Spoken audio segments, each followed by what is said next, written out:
bueno, siguiendo, ¿cierto? Con las insulinas de acción prolongada, ¿ya? Eh, los, eh, los análogos de acción prolongada, ¿ya? Van a ayudar a controlar los niveles de glicemia plasmática en ayuna, ¿ya? Por este perfil de glicemia basal, ¿ya?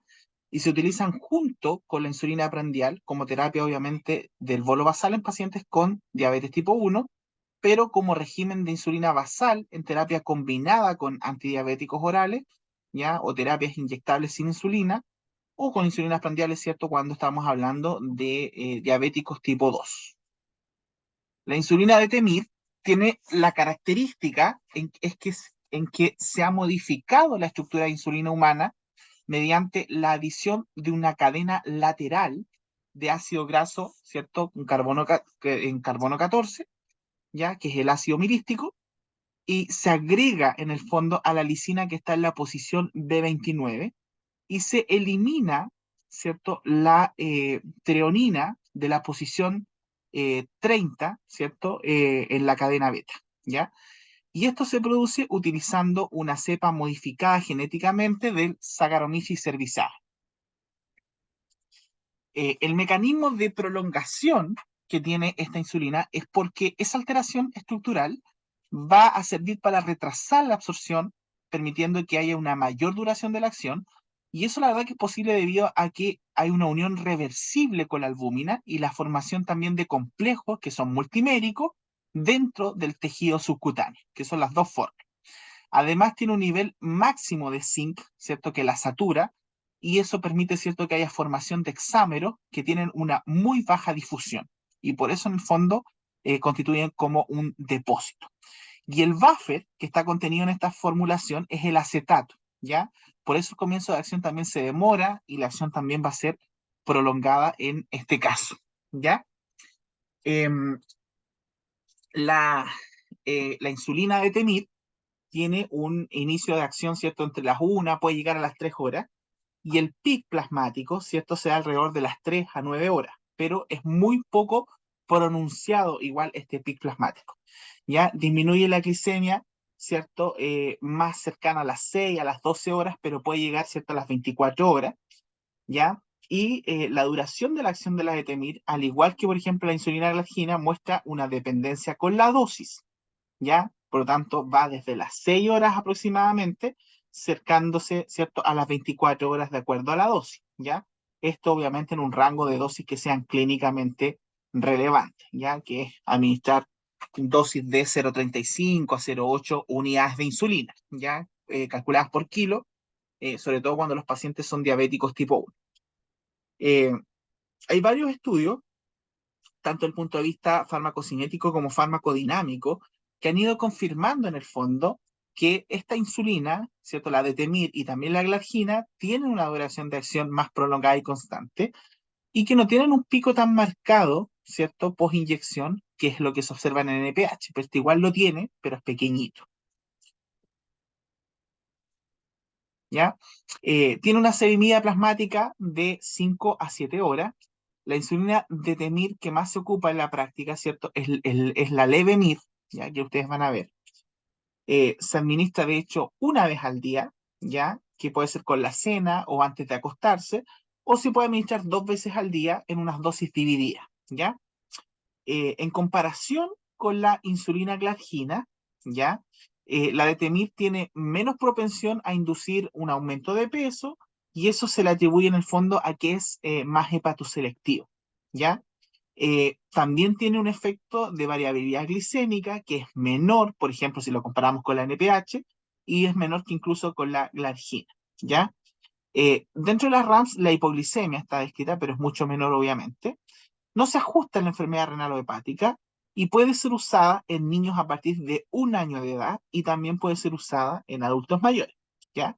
En la enfermedad renal, ¿cierto? Es bien importante porque a veces se piensa que hay que ajustarla, pero no tienen un efecto real sobre su farmacocinética, ¿ya?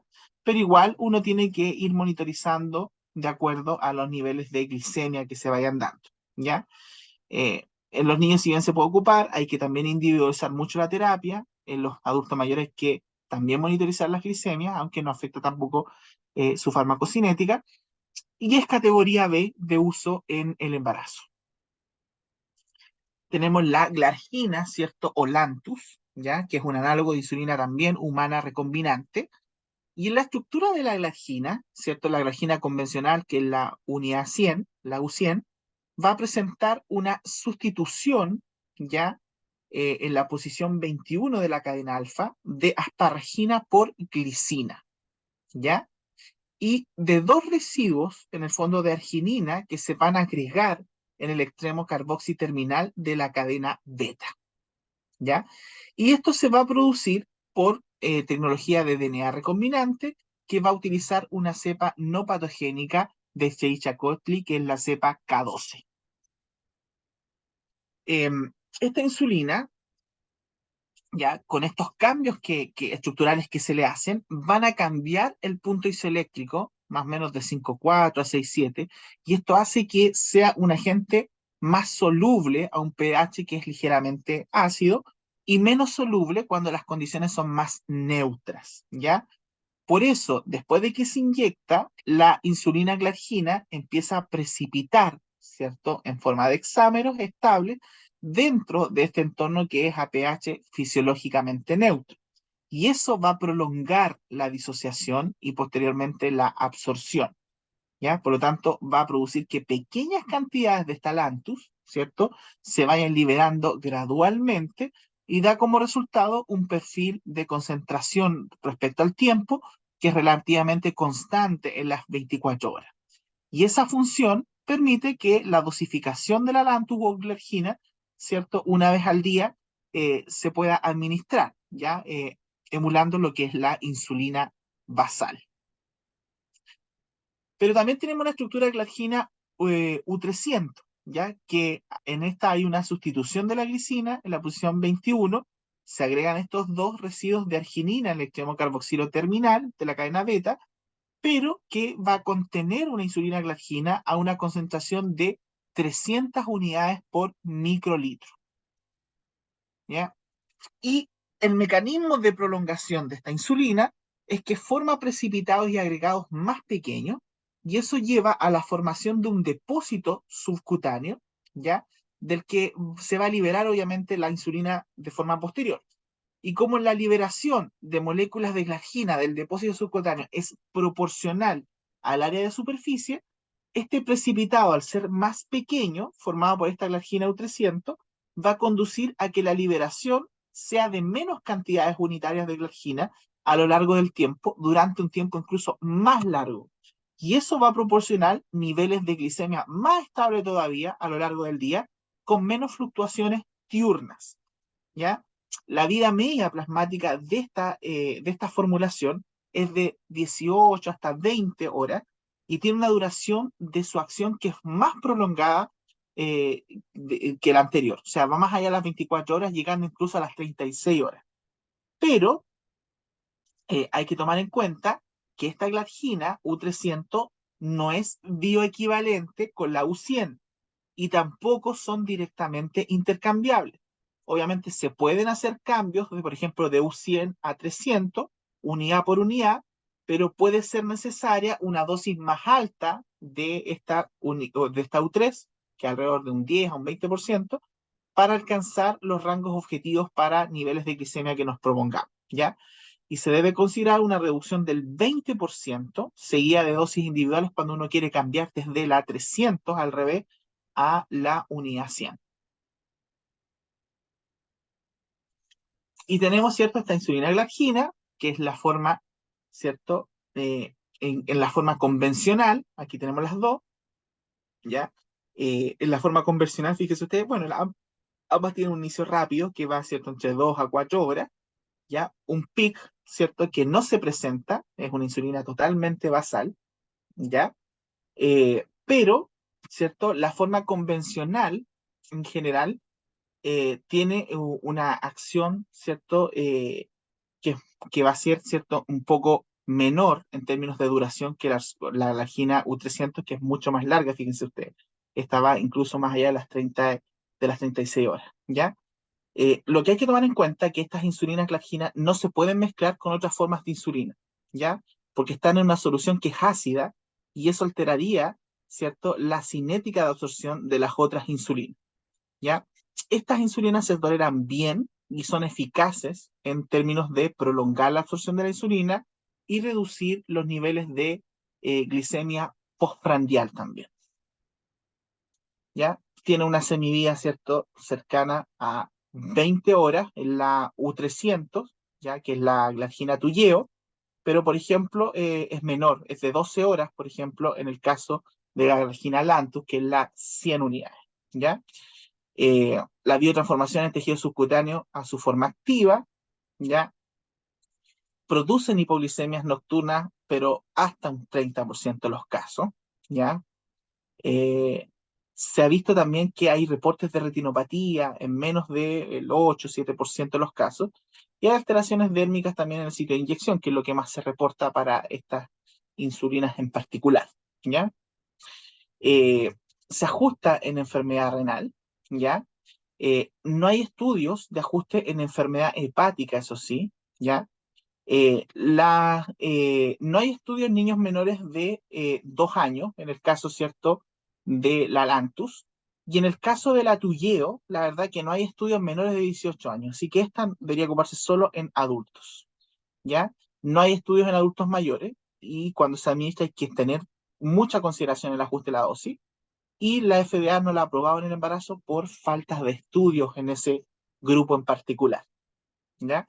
Y tenemos la insulina degludec, ¿ya?, que es un análogo de insulina humana basal de acción ultra larga, en el que se va a eliminar, ¿ya?, en la posición B30 lo que es, cierto, en la treonina, ¿ya? Y se va a unir una cadena lateral aquí que consta de un ácido glutámico y de un ácido graso que contiene 16 carbonos, ¿cierto? Que está adjunto, ¿cierto?, a la lisina en la posición B29, ¿cierto?, vía un ácido glutámico que actúa como espaciador, ¿ya? Y ese es el cambio conformacional que se le da a esta insulina, ¿ya? Y eso permite que al ser inyectada forme largas cadenas de múltiples hexámeros, ¿ya?, en este tejido subcutáneo, y eso da resultado a la formación de un depósito subcutáneo de degludec. Y el perfil de acción, ¿cierto?, por lo tanto va a ser prolongada y se debe principalmente a que esta disociación y absorción es bastante lenta desde el tejido subcutáneo hacia la circulación sistémica y también a la unión de degludec a la albúmina que está circulando, ¿ya?, por su estructura. Es un análogo de insulina basal neutral, ¿ya? Es soluble, su acción es ultra larga, dijimos, ¿cierto? Tiene una duración, ¿cierto?, desde las 42 horas hasta las 72 horas. Fíjense ustedes que es muy larga, ¿ya? Tiene un inicio de acción a la hora, no tiene un pic, ¿cierto? Es netamente basal. Y disminuye la glicemia, ¿cierto?, más o menos a las 12 horas promedio. Además de todo esto, ¿cierto?, el hecho que no tenga un pic propiamente tal, todo eso permite que se pueda dosificar una pura vez al día, ¿ya?, en todos los pacientes, y también los pacientes pueden tener un horario flexible para administrar, ¿ya? Preferentemente deberían tomarlo siempre, administrarlo a la misma hora en el día, considerando, ¿cierto?, que la duración del efecto va a ir más allá de las 24 horas. Tiene una semivía aproximadamente de 25 horas y se puede mezclar con insulinas de acción rápida como Aspártica, por ejemplo, para realizar, ¿cierto?, una combinación de insulina basal con insulina prandial, ¿ya? También hay degludec, ¿cierto?, no solamente en 100 unidades por ml, sino también en 200 unidades por ml, ¿ya? Pero cualquiera de las dos, si las comparamos con glargina, ¿cierto?, tienen un riesgo de hipoglicemia general nocturna que es menor, en este caso con degludec, ¿ya? De hecho, también se ha demostrado que la variabilidad glicémica con esta degludec es 4 veces menor que con las formulaciones de glargina, cualquiera sea, la U100 o la U300. ¿Ya? La biotransformación se da a la forma activa, ¿cierto?, principalmente en el tejido subcutáneo, ¿ya? Eh, no afecta la farmacocinética en la enfermedad renal o la enfermedad hepática, así que no requiere ajuste en ello. Se puede usar en niños mayores de 1 año de edad, no tiene efecto la farmacocinética en adultos mayores, así que se puede administrar en ese grupo, pero no hay estudios en embarazo como para administrarlas en ese grupo. Este es un resumen, ¿ya?, en el cual ustedes ven de nuevo la clasificación de la insulina, se lo coloqué porque es bastante bueno, de acuerdo al origen, a los tiempos de acción, a los regímenes, si son basales o prandiales en bolo, y también tomar en cuenta que algunas se mezclan y se administran en relaciones fijas, y otras también se administran en combinación, por ejemplo, con agonistas del receptor del peptidosímil al glucagón tipo 1, ya los GLP-1, ¿ya? Como la liraglutide, por ejemplo, en el caso de la degludec, ¿ya? Y el lixisenatide en caso de la glargina, ¿ya? Como para que lo tengan en consideración más adelante. También tenemos, ¿cierto? Acá clasificadas de acuerdo a las convencionales, que son las insulinas humanas. Aquí tenemos la cristalina, ¿cierto? La NPH. Los análogos, fijándose en sus tipos de acción. Aquí están las que se usan más en el mercado, ¿cierto? Y tenemos análogos que son premezclados, ¿ya? Como la Novomix, ¿cierto? O la Humalog Mix, ¿ya? Que también se usan en clínica. Los análogos de insulina hay que tomar en cuenta, ¿cierto? En esta gráfica, pero todos estos análogos se formularon para proporcionar perfiles de insulina que sean más fisiológicos. Y en ese sentido, los análogos, por ejemplo, de acción prolongada, ¿ya? Tienen una duración más larga y un perfil más plano si lo comparamos con la NPH, para dar una cobertura de insulina basal, y eso da un menor riesgo de hipoglicemia, ¿ya? En cambio, los análogos de acción rápida tienen un inicio de acción más rápido, una duración más corta, ¿ya? Y en comparación a la insulina regular, por ejemplo, para dar esta cobertura prepandial, ¿ya? Por lo tanto, deberíamos administrarla ahí, antes de las comidas, ¿ya? Ahí pre a cada comida, ¿ya? Y por ello, el mejor enfoque al que vemos acá, agregar a esta insulina, ¿cierto? Agregar estas insulinas prandiales o en bolo de acción rápida, dar esta cobertura en las comidas sobre una cobertura, ¿cierto? Basal, ¿ya? Con un análogo de acción prolongada, que puede ser glargina o de temid, ¿cierto? Y empezar a dar estos bolos en las comidas, ¿cierto? Con acción rápida. Y aquí ustedes tienen, ¿cierto? La opción de administrar lispro, glulicina o aspártica, ¿ya? Aquí también tenemos, ¿cierto? Esta gráfica está bastante buena, nos muestra, ¿cierto? Las diferencias, ¿cierto? En términos de acción y con los niveles en plasma también, con los PIC, de los distintos tipos de insulina de acuerdo a su clasificación, ¿ya? Aquí también sale más clarito, considerar siempre las horas a las cuales se extiende cada uno de ellos, que las conversamos. Dentro de las interacciones farmacológicas, ¿cierto? En particular, el uso de las insulinas aumenta los requerimientos de corticoides, ¿cierto? De hormonas tiroides, diuréticos, ¿ya? Anticonceptivos orales, ciclosporina, y disminuye los requerimientos de alcohol, por ejemplo, betabloqueadores y aspirina, ¿ya? Dependiendo de los contextos que estemos hablando. Las dosis de administración, ¿ya? Esto lo van a aprender más en clínica después, pero varían siempre según el tipo de paciente, según el tipo de diabetes, ¿cierto? Según el contexto y la situación clínica, ¿ya? Por tanto, en diabéticos tipo 1, ¿cierto? Cuando son adultos, en general se inician las dosis con entre 0,5 a 0,8 unidades por kilo, ¿ya? Durante una complicación aguda, por ejemplo, en el adulto las dosis son más altas, van entre 1 a 1,5 unidades por kilo. En el diabético tipo 2, ¿cierto? Donde prima más que nada la insulinoresistencia, las dosis tienden a ser un poco mayores, 0,7 a 2,5 unidades por kilo, ¿ya? Eh, en los niños con diabetes, ¿cierto? Que tienen hiperglicemias que son moderadas, ¿ya? Sin acidosis, sin cetonuria de por medio, se les administra una inyección diaria, más o menos entre 0,3, 0,5 unidades por kilo de insulina, ¿ya? Insulinas de acción intermedia principalmente. Y la hiperglicemia, ¿cierto?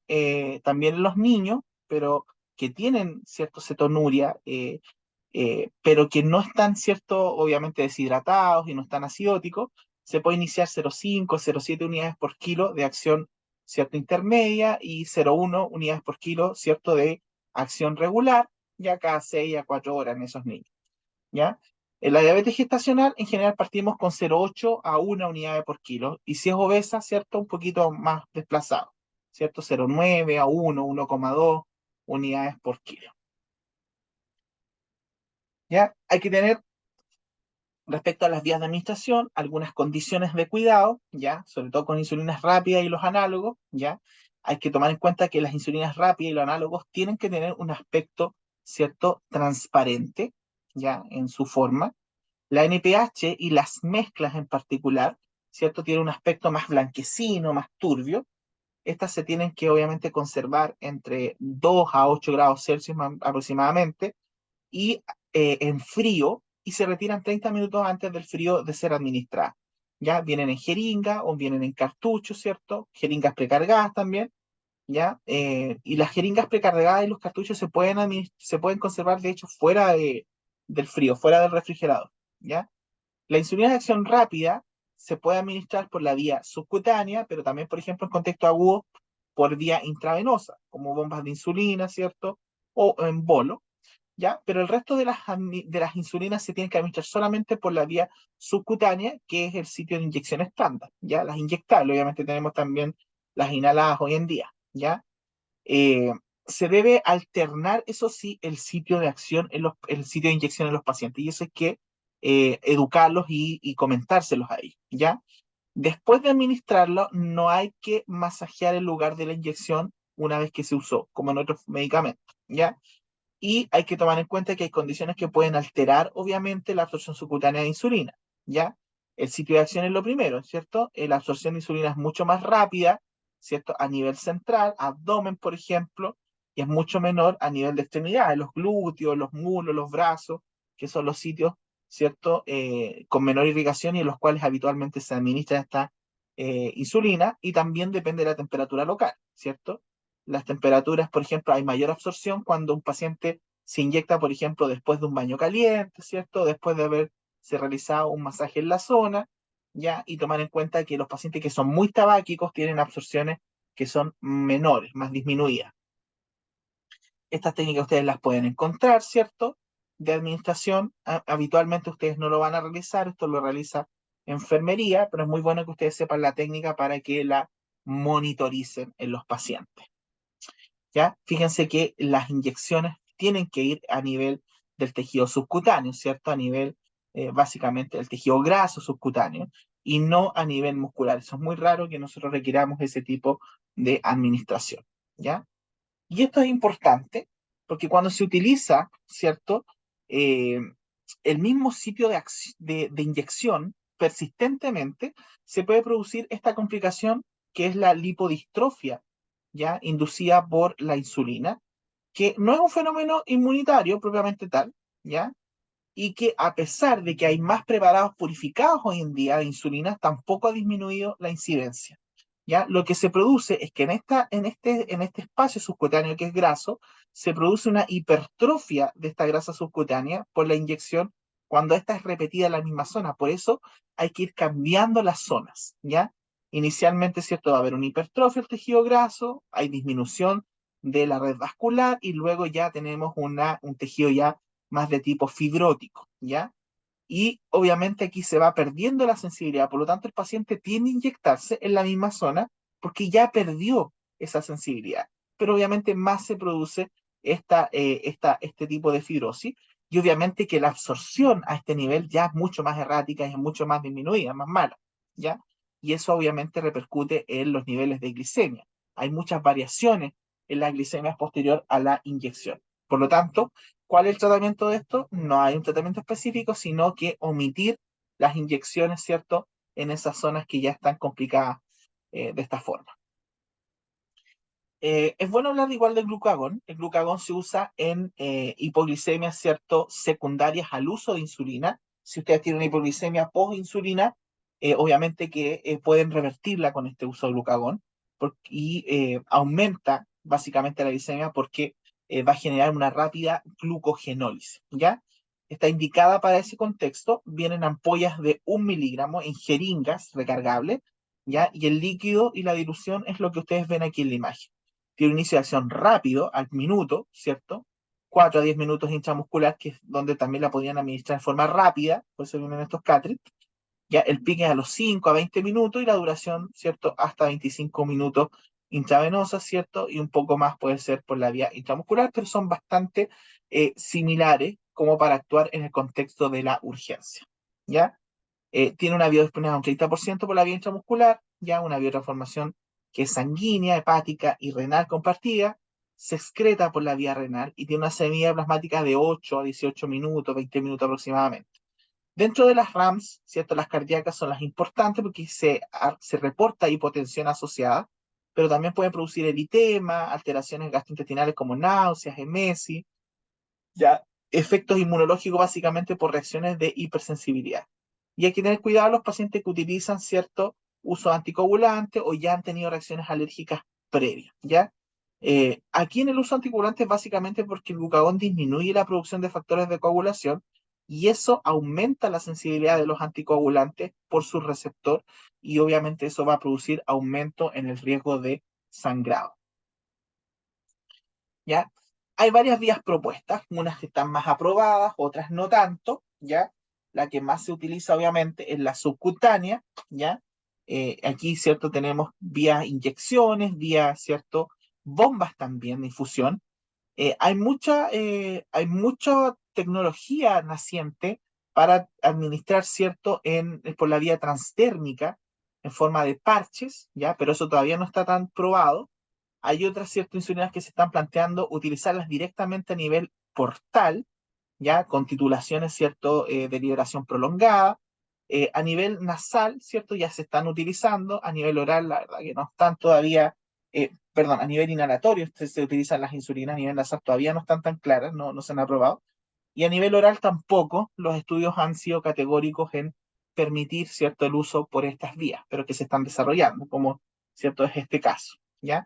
Que es la administración por sistemas, ¿cierto?, de liberación por la vía oral, ¿ya? Que es una ruta que es súper conveniente y sería muy centrada en el paciente también.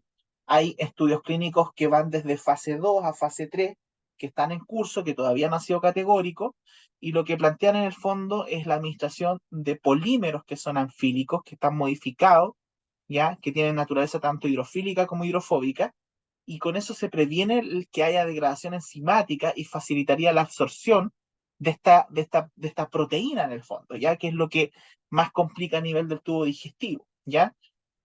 Pero el problema es que la ruta oral no es inocua, tiene hartos inconvenientes, ya, sobre todo, ¿cierto? En términos de cómo se generan las absorciones en los distintos niveles del tracto digestivo, ¿ya? De hecho, el tracto digestivo es una tremenda barrera, ¿cierto?, para la insulina y eso limita principalmente la biodisponibilidad, ¿ya?